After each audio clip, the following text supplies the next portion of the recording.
Hi all, this is Anjali and welcome to my channel. So today we are going to discuss networking devices. So yes, we have a computer network established with the help of a number of devices. आप computers को connect करते हैं और उन computers को connect करने के लिए कुछ special devices की ज़रूरत पड़ती है और उन्हें हम कहते हैं networking devices. So that is what we are going to discuss in today's lesson. कि हमारे पास डिफरेंट नेटवर्किंग डिवाइसेस कौन से हैं जिनके बारे में आपको पता होना चाहिए, जिनके बारे में आपसे एग्जाम में पूछा जा सकता है, राइट? सो कंप्यूटर नेटवर्क्स में हम अभी तक पढ़ चुके हैं कि कंप्यूटर नेटवर्क क्या होता है, what are the types of networks, and today we are going to do networking devices. तो मैं आपको बताऊंगी नेटवर्किंग डिवाइसेस क्या हैं, उनका क्या function devices today. First is NIC, that is called Network Interface Card. Then we have hub, switch, repeater, bridge, router, few people call it router, whatever you want to call it, and then we have modem. ठीक है, so let's talk about all of these one by one. एक एक करके हम सबको देखते हैं.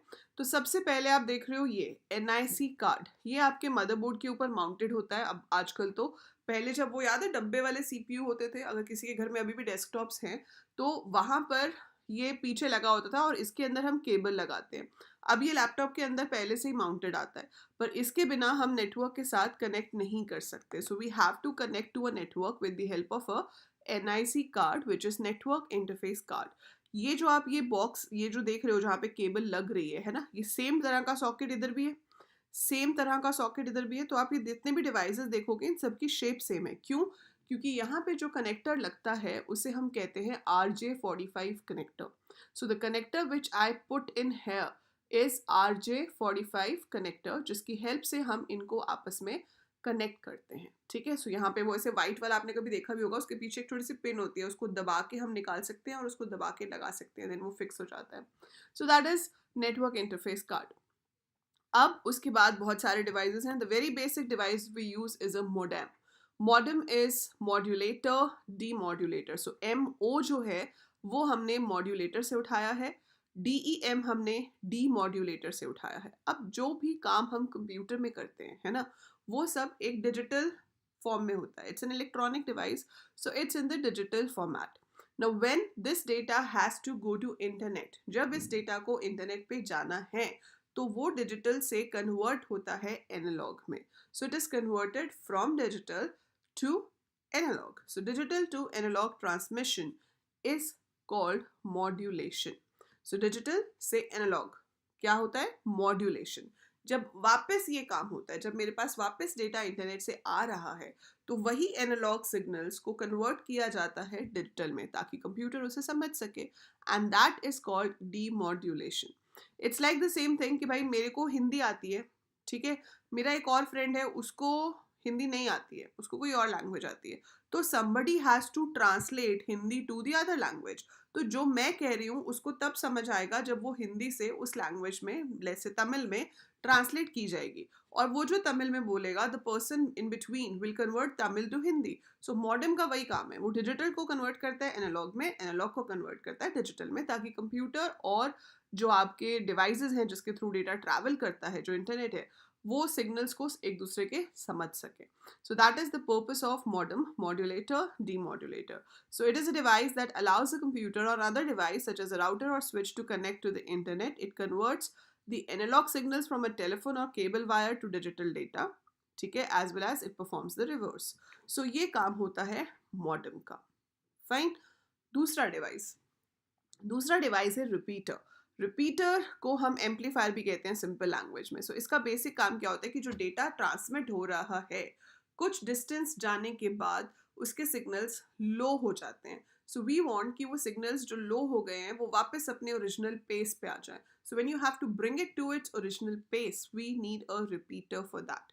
अब किसी भी ट्रांसमिशन मीडिया के ऊपर डिपेंड करेगा कि रिपीटर कितने डिस्टेंस के बाद चाहिए. जैसे फाइबर ऑप्टिक में तो ना के बराबर ही चाहिए होता है, इट्स लॉन्ग डिस्टेंस तक आपको रिपीटर की जरूरत नहीं पड़ती. If you are using a microwave you need a repeater after 100 metres.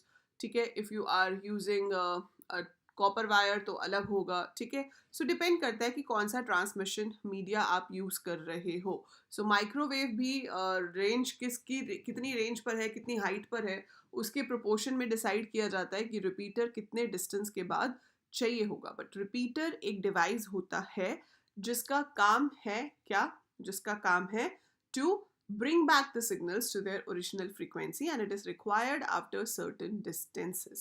तो कुछ कुछ डिस्टेंस के बाद हमें रिपीटर चाहिए होता है, ठीक है. नेक्स्ट है राउटर.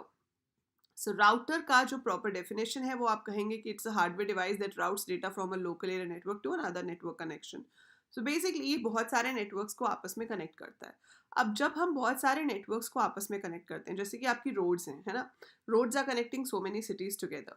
लेकिन आपको जब एक जगह से दूसरी जगह जाना है तो हम क्या कोशिश करते हैं कि शॉर्टेस्ट पाथ मिले. आप गूगल मैप्स यूज करते हो, है ना. सो गूगल मैप भी क्या है, एक तरह का राउटर ही है. सो अभी आप जहाँ पर हो, आप बोलते हो कि मुझे अपनी करंट लोकेशन से इस जगह पर जाना है, तो वो ऊपर से सैटेलाइट के थ्रू सारा दिख रहा है, कहाँ पे कितना ट्रैफिक है, कौन सा रास्ता कैसा है, and accordingly it gives you a best path. वो आपको शॉर्टेस्ट पाथ देता है कि अच्छा यहाँ से यहाँ तक जाना चाहते हो, so this is the shortest path from where you can go, है ना. So that is the purpose of router. Same way networking में भी राउटर का यही काम है, that it finds the shortest path from the source to the destination. So source से destination तक का सबसे छोटा पाथ डिसाइड करता है कौन, router. Got it? So that is your router, which is responsible to connect multiple networks, and it always finds the shortest path from the source to the destination. Then we have a hub. So hub is a device जिसके साथ काफ़ी सारे computers connect हो सकते हैं. जब भी किसी को डेटा भेजना है तो वो पहले हब के पास आता है, जो हब यूजुअली हम सर्वर के साथ अटैच करते हैं. तो हब सर्वर के साथ अटैच है, जैसे एक सर्वर है उसके साथ 8 और कंप्यूटर्स कनेक्टेड हैं, तो पहले वो डेटा सर्वर के पास आएगा, वो 8 आउटगोइंग लाइन में से देखेगा कहाँ भेजना है. So it will pass it on further. So it is a device that allows multiple computers to communicate with each other over a network. It has several Ethernet ports that are used to connect 2 or more network devices together. ठीक है. Each computer or device connected to the hub can communicate with any other device connected to one of the hub's Ethernet ports. अब मुझे पता है जो बच्चे पहली बार ये सब सुन रहे हैं तो शायद आपको उतने अच्छे से समझ नहीं आ रहा होगा, आपके दिमाग में बहुत सारे क्वेश्चंस भी आ रहे होंगे जो आप मुझसे पूछना चाह रहे होंगे. सो आप डेफिनेटली उसे कमेंट्स में लिख सकते हो. टेलीग्राम ग्रुप का लिंक नीचे डिस्क्रिप्शन में दिया हुआ है, आप वहाँ से ज्वाइन कर सकते हो. And I also take live classes. अभी मैं ये सारे टॉपिक्स के ऊपर 1 शॉट्स लूँगी live on Unacademy. So I take live classes on Unacademy. तो मार्च का जो पूरा शेड्यूल है वो बहुत ही जल्दी मैं आपको चैनल पे अपलोड कर दूंगी. सो 10 से 15 लाइव क्लासेस होंगी 1-1 घंटे की, जिसमें आपको ये सारे टॉपिक्स बहुत ही अच्छे से ब्रशअप कराए जाएंगे along with the type of questions जो पेपर में पूछे जा सकते हैं. So stay tuned and attend all of those classes for free.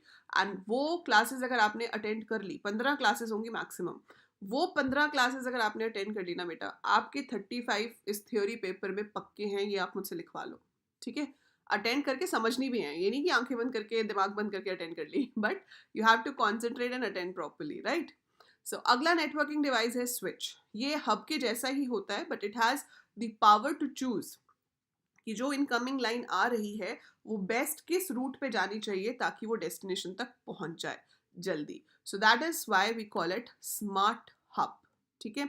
Then you have bridge and gateways. So bridge and gateways होते हैं to connect 2 different types of computers together, 2 different type of networks together, not computers, 2 different types of networks together. So अगर आप LAN या MAN connect कर रहे हो, so we usually go for a bridge. But अगर आप बहुत बड़े networks को आपस में connect कर रहे हो with the help of a special device, then it is called gateway. सो ये डिवाइसेस हैं जो आपको याद रखने हैं, और एज यूजुअल हर क्लास की तरह ये कुछ क्वेश्चंस हैं जिनके आंसर्स आप मुझे कमेंट्स में बताएंगे. So this is your first question. Look at the question, write the answer in the comments for this. Similar way, write the answer for this in the comments. So ये दोनों questions के answers आप comments में लिखेंगे. I hope आपको कुछ idea हो गया होगा नेटवर्क डिवाइस क्या है, और प्रैक्टिस आपकी हम कराएंगे. सो डोंट वरी अबाउट दैट, किस तरह का क्वेश्चन पूछा जाएगा, कैसे आंसर लिखना है, वो सब मैं कराऊंगी. So don't worry, just click on the like button if you understood whatever I've told in this video. Share it with